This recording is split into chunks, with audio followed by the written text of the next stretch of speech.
Shalom, povo lindo que vai morar no céu. Bom dia, que Deus abençoe o nosso dia, que seja um dia repleto de bênção, de paz, guardado pelo nosso Senhor e Salvador Jesus Cristo.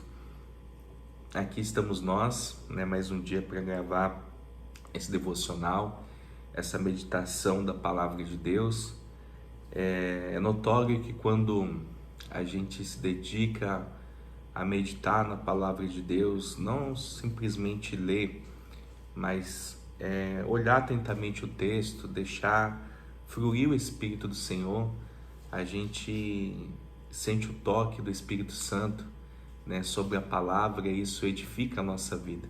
Então se permita ser tocado pela Palavra, a sentir, tentar sentir aquele momento, aquele acontecimento, se permitir ser tocado pelo Espírito Santo, ter essa sensibilidade, esse feeling, de viajar no tempo, no contexto da palavra. Isso é tão bom. É como às vezes assistir um bom filme, é como você ler um bom livro, E aqui além de você estar lendo um livro, não é um livro qualquer, é um livro que fala conosco e diante de acontecimentos, de fatos que literalmente aconteceram, E hoje, assim, o pouco que eu li aqui e meditei nessa palavra, eu já me senti tocado pelo Espírito Santo de Deus, porque, assim, é um texto muito marcante, é um acontecimento de muita relevância, para aquela época, porque a gente vê aqui que em setembro de 537 a.C., a gente vê aqui o regresso do povo, voltando ali para aquela terra prometida, ali para Jerusalém, para reerguer o templo, e eles voltam. A gente vai ver aqui nesse contexto que eles voltam, não aquele povo que era judeu, que estava ali dividido, que alguns ainda ficaram na Babilônia, não. Aqueles que verdadeiramente voltaram é porque eles tinham essa essência de voltar à adoração, de poder cultuar o Senhor, as pessoas mais experientes, mais antigas também, que outra hora estiveram naquele primeiro amor, que viram o templo sendo construído, por Salomão e que foi derribado. Então, eles voltam de uma maneira unânime. E é tão lindo porque quando eles ali fazem um alicerce, numa só voz tão alta, eles brandavam uns por alegria, os jovens que estavam ali participando daquele momento solene, vamos dizer assim, e os mais velhos choravam, se lamentando ali, trazendo a lembrança o quão bom era estar na presença de Deus. E aqui a gente vê a essência, voltando à construção do altar, eles voltam a fazer holocausto, eles voltam a cultuar ao Deus vivo de Israel. E a presença de Deus é real no meio do seu povo. E o que me chama muita atenção, a gente vai ver, tem muita coisa aqui nesse capítulo, essa unidade, como que pode, um acontecimento, assim, um fato inédito, porque o povo ser falar a mesma língua, eu vejo isso só na construção lá da Torre de Babel, e estou vendo agora nesse contexto aqui da palavra. Então fica conosco até o término dessa mensagem, pois eu creio que Deus, o Espírito Santo do Senhor, vai falar poderosamente ao nosso coração em nome de Jesus, e vai trazer isso para a nossa vida, da importância da gente poder trabalhar a unidade, tudo que a gente for fazer, se a gente fazer com unidade, vai prosperar, vai dar certo, vai ser abençoado por Deus. Existe esse ditado, que Deus não opera em reino dividido, casa dividida não prospera, onde há divisão não prospera, só traz contenda, dor, Então, vamos lá, em nome de Jesus. Amém. Glória a Deus. Amém. Louvado seja o nome do nosso Senhor, aquele que é único e digno de toda honra, de toda glória e de todo louvor. É levantado o altar. Em chegando o 7º mês, e estando os filhos de Israel já nas cidades, ajuntou-se o povo como um só homem em Jerusalém. Levantou-se Jesua, filho de Josadaque, e seus irmãos sacerdotes, e Zorobabel, filho de Sealtiel, e seus irmãos, e edificaram o altar do Deus de Israel, para sobre ele oferecerem holocaustos, como está escrito na lei de Moisés, homem de Deus, e firmaram o altar sobre as suas bases, e ainda que estavam sobre o terror dos povos de outras terras, ofereceram sobre ele holocaustos ao Senhor, de manhã e à tarde. Celebraram a festa dos tabernáculos, como está escrito, e ofereceram holocaustos diários, segundo o número ordenado para cada dia. E depois disto, o holocausto contínuo e os sacrifícios das festas da lua nova e de todas as festas fixas do Senhor, como também os dos que traziam ofertas voluntárias ao Senhor, desde o primeiro dia do 7º mês começaram a oferecer holocaustos ao Senhor. Porém, ainda não estavam postos os fundamentos do templo do Senhor. Deram, pois, o dinheiro aos pedreiros e aos carpinteiros, como também comida, bebida e azeite aos sidônios e tírios, para trazerem do Líbano madeira de cedro ao mar, para Jope, segundo a permissão que lhe tinha dado Ciro, rei da Pérsia. Lançados os alicerces do templo. No 2º ano da sua vinda à casa de Deus em Jerusalém, no 2º mês, Zorobabel, filho de Sealtiel, e Jesua, filho de Josadaque, e os outros seus irmãos, sacerdotes e levitas, e todos os que vieram do cativeiro a Jerusalém, começaram a obra da casa do Senhor, e constituíram levitas da idade de 20 anos para cima, para superintenderem. Então se apresentaram Jesua com seus filhos e seus irmãos Cadmiel e seus filhos, os filhos de Judá, para juntamente viajarem os que faziam a obra na casa de Deus, bem como os filhos de Enadad, os filhos e seus irmãos e os levitas. Quando os edificadores lançaram os alicerces do templo do Senhor, apresentaram-se os sacerdotes, paramentados e com trombetas, e os levitas, filhos de Asaf, com símbolos para louvarem o Senhor, segundo as determinações de Davi, rei de Israel. Cantavam alternadamente, louvando e rendendo graças ao Senhor com estas palavras: Ele é bom, porque a sua misericórdia dura para sempre sobre Israel. E todo o povo jubilou com altas vozes, louvando ao Senhor por se terem lançado os alicerces da sua casa. Porém, muitos dos sacerdotes e levitas e cabeças das famílias já idosos que viram a primeira casa choraram em alta voz, quando à sua vista foram lançados os alicerces desta casa. Muitos, no entanto, levantaram as vozes com gritos de alegria, de maneira que não se podiam discernir as vozes de alegria das vozes de choro, pois o povo jubilava com tão grandes gritos que as vozes se ouviam de muito longe. Então, amados, é interessante demais esse contexto, porque o povo, ele se reuniu no 7º mês, como o pastor Rodolfo falou, e eles estavam aqui determinados, ali a erguer esse templo. E esse relato, ele nos mostra que o povo de Israel era completo, somente vivendo em comunidade, O templo e as suas atividades de culto eram, sem dúvida, o centro da atenção do povo de Deus. A princípio, os exilados se dirigiam às suas próprias cidades, mas logo voltaram a Jerusalém para trabalhar na reconstrução do templo. Quando os alicerces foram lançados, os gritos de alegria e o choro de homens, mulheres e crianças se misturaram, formando um som alto que podia ser ouvido de muito longe, e indicando as emoções profundas dessa ocasião.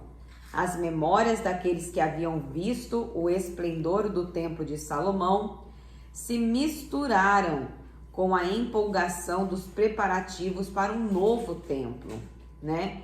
E se a gente parar para observar a lei de Moisés, ela fornecia instruções para o culto. Apesar de essas prescrições terem sido observadas durante cerca de 400 anos no templo, construído no reinado de Salomão, os judeus no exílio não mantiveram as formas tradicionais de culto. Agora, a reconstrução do templo é acompanhada do restabelecimento do culto e dos sacrifícios em Israel. No entanto, o sistema sacrificial nunca mais teve o mesmo nível de importância da época anterior ao exílio. Até mesmo porque hoje nós sabemos que Deus, né, o nosso Deus, não habita em templos feitos pelos homens, né? Pode o homem criar um tabernáculo, fazer uma morada para que Deus pudesse habitar? Davi questionou isso, né, ao profeta, que ele estava incomodado, que como que ele poderia estar morando no palácio e Deus está numa cabana, né? Em tendas, e aí Deus lhe deu uma lição de moral, falou assim: Davi, por acaso não fui eu que tirei por detrás das ovelhas malhadas e te fiz se tornar rei em Israel? E pode você querer construir algo para a minha habitação? Se eu estou numa tenda, se eu estou no templo, seja o que for, é o desejo do Senhor, né? A vontade é dele, é dono de tudo. Ele pode estar em qualquer lugar, irmão, em qualquer momento, né? Ele é onipresente, onisciente, onipotente, ele sabe de todas as coisas. E a gente vê aqui, né, que nós vemos aqui a questão do culto, da adoração, levantando um altar, os sacrifícios, o holocausto. Tudo isso era a devoção do povo ali no Antigo Testamento. Eles viram muitas coisas, mas hoje nós também, né? Nós sabemos que o nosso Senhor Jesus, ele habita no meio de nós, ele foi ao Pai para preparar um lugar e deixou sobre nós o Espírito Santo, que faz morada dentro de mim, dentro de você. E o melhor culto que nós podemos oferecer a Deus, prestar ao Senhor, é o nosso culto racional, é o nosso corpo, né? Buscar se santificar, a nossa devoção a Deus, né? Não por pesar, né? Não porque a lei pede isso, aquilo, mas porque você ama a Deus, porque você sente prazer nas coisas do Senhor, né? Eu fico assim, né, constrangido, eu fico aqui imaginando que a alegria é essa que eles gritavam, misturada com choro, e essa alegria, e se ouvia de muito longe, e essa unidade que a gente é muito difícil de ver hoje, nos tempos em qual nós estamos, né? Se tem um povo que era para ser unido e hoje cada vez eu vejo mais dividido, é o povo de Deus, né? Então, assim, falta essa unidade no meio cristão, né? Falta essa unidade no meio dos irmãos. Se todas as igrejas elas fossem mais unidas e deixassem um pouco menos a religiosidade de lado, talvez a gente poderia viver algo novo, né, da parte de Deus, né? Mas não adianta a gente ficar olhando para o outro, cabe também a gente ser a diferença nessa geração. A gente vê que Esdras e Neemias, eles foram guiados por Deus, por uma reconstrução, por uma aliança, para restaurar aquilo que havia se perdido. Que a gente possa orar ao Senhor para que de uma maneira tal a gente possa também ser a diferença, né? Quando a gente está mais próximo de Cristo, quando a gente medita na palavra, a gente se torna discípulo, a gente vai se tornando parecido com Cristo. E na medida que nós vamos nessa caminhada, galgando, aprendendo com o Senhor, a gente vai ter atitudes, né, de demonstração de fé, atitudes de demonstração de pessoas que creem em milagre, demonstração de pessoas que têm fé, demonstração de pessoas que não guardam mágoa, não guardam rancor, mas que a sua palavra que sai da boca são palavras de bênção, de vitória, de mudança de destino, não murmuração, não condenação. Não adianta a pessoa dizer que é de Cristo, que medita na palavra, que faz e acontece, mas as suas atitudes dizem totalmente ao contrário, né? Cai por terra. Então, quando a gente vê e mais difícil é quando uma pessoa que lhe causou mal, ou até mesmo uma pessoa que você não tem tanta afinidade, ou você não gosta de estar perto, porque ela não compartilha dos mesmos pensamentos que você. Mas como que você faz a diferença? Mostrando Cristo na sua vida, mostrando a essência do Senhor, né? E é fácil? Não é fácil, né? Eu me recordo de um contexto de duas irmãs de sangue.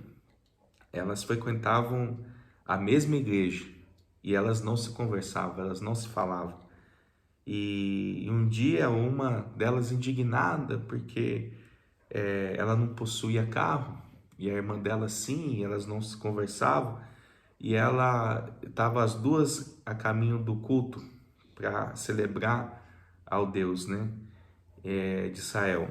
E uma estava chovendo muito, estava uma chuva muito forte, ela sem guarda-chuva, a irmã dela viu ela indo para o culto debaixo de chuva e não deu carona para ela.